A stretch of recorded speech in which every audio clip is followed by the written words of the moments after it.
Happy Valentine day এক কথায় শেষ। আসসালামু আলাইকুম বন্ধুরা, সকলকে হ্যাপি ভ্যালেন্টাইন ডে শুভেচ্ছা জানাচ্ছি। সবাই এই ভ্যালেন্টাইন উপলক্ষে ভালো থাকবেন, সুস্থ থাকবেন, সুস্থ মস্তিষ্কের পরিচয় দিবেন। তো আসেন দুটি কথা বলি ভ্যালেন্টাইন ডে দিবস হিসেবে, এবং এখানে আমার নিজস্ব ব্যক্তিগত কিছু আপনাদের কথা শেয়ার করব। তো যাই হোক, আজকাল আমরা ভ্যালেন্টাইন ডে বলতে বুঝি দামি গিফট, দামি খাবার, দামি জায়গায় ঘোরাফেরা, এবং ছেলের অনেকগুলো টাকা আছে কি না, ছেলের বাবার টাকা আছে কি না, আমাকে ছেলে বিভিন্ন জায়গায় ঘুরতে নিয়ে যেতে পারবে কি না, দেশে বিদেশে আমাকে অনেক গয়না দিতে পারবে কি না, আমার বন্ধুর যেরকম বিয়ে হয়েছে তার চেয়ে বেশি আমার বয়ফ্রেন্ডের বা আমার হাজব্যান্ডের টাকা আছে কি না, এবং এই সব নিয়ে চিন্তা করা হয় বিশেষ করে মেয়েদের তরফ থেকে আমি বলবো, এবং যারা ভালোবাসা করতেছেন বা সম্পর্ক করেন। আর ছেলেদের তরফ থেকে চিন্তা করা হয় বেশিরভাগ, সবাইকে বলবো না আমি, বেশিরভাগ ছেলেদের থেকে চিন্তা করা হয় মেয়েটা দেখতে কেমন, সুন্দর, উঁচা, লম্বা, আকর্ষণীয়, কোনো জায়গায় তাকে নিয়ে গেলে দেখতে খুব ফিট হবে, খুব ভালো লাগবে, সবাই আমার বউকে বা প্রেমিকাকে দেখে প্রশংসা করবে, মেয়েটা খুব সুন্দর, শিক্ষিত, মার্জিত, এরকম চাওয়া পাওয়া ছেলেদের। তবে বিশেষভাবে ছেলেরা খুব কম লেভেলের ছেলেরা আছে যে শ্বশুরবাড়ির সয় সম্পত্তির দিকে তাকান, তারা ভালো একটা মেয়ে চান। আর অনেক ছেলেরা আছে আসলে নিজের কোটিপতি বাপ আছে, তারপরে শ্বশুরবাড়ির দিকে চায়, যৌতুক চায়।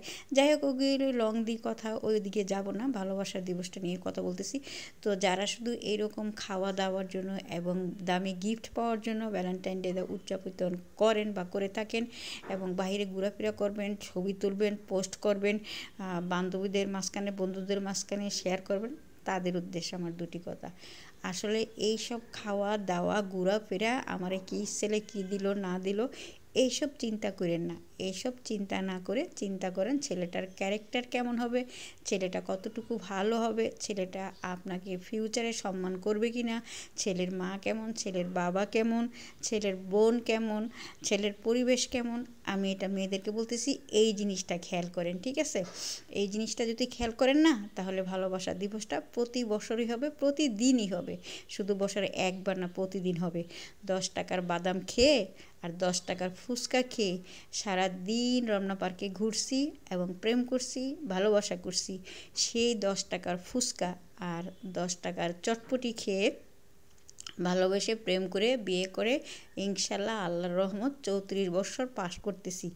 আর যারা দামি দামি কেক, দামি দামি ফ্রাইড রাইস, দামি দামি কী বলে, বলতেও পারি না এত কিছুর নাম, যারা এইসব একটা ছেলের সাথে ঘুরতে গেলে সেই দিন ছেলের পকেট থেকে 5,000 টাকা বাইর করে ফেলান, 2,000 টাকা বাইর করে ফেলান, 3,000 টাকা বাইর করে ফেলান, বন্ধু বান্ধবের কাছে যাইয়া ফুটানি করেন আমার এটা দিছে সেটা দিছে, ঠিক আছে? আবার অনেক মেয়ে আছে কোনো ছেলের থেকে 10,000 পর্যন্ত নাকি খসায় দেয় এই দিবসে, বলে বাবারে বাবা।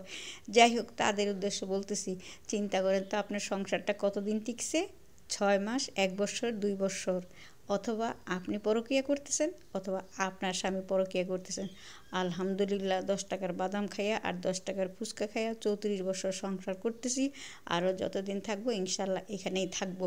তো যেসব বোনেরা বা মেয়েরা বা ছেলেমেয়েরা যারা এই ভালোবাসা দিবস নিয়ে মাতামাতি করেন, বাহিরে ঘোরাফেরা করেন, উচ্ছৃঙ্খলভাবে চলাফেরা করেন, তাদেরকে দয়া করে বলবো জীবনটাকে সুন্দর করেন, এই ভালোবাসা দিবসে এত কিছু না করে সংসারটা কিভাবে গুছাইতে পারবেন সেই চিন্তা করেন। ভুল হলে মাফ করবেন।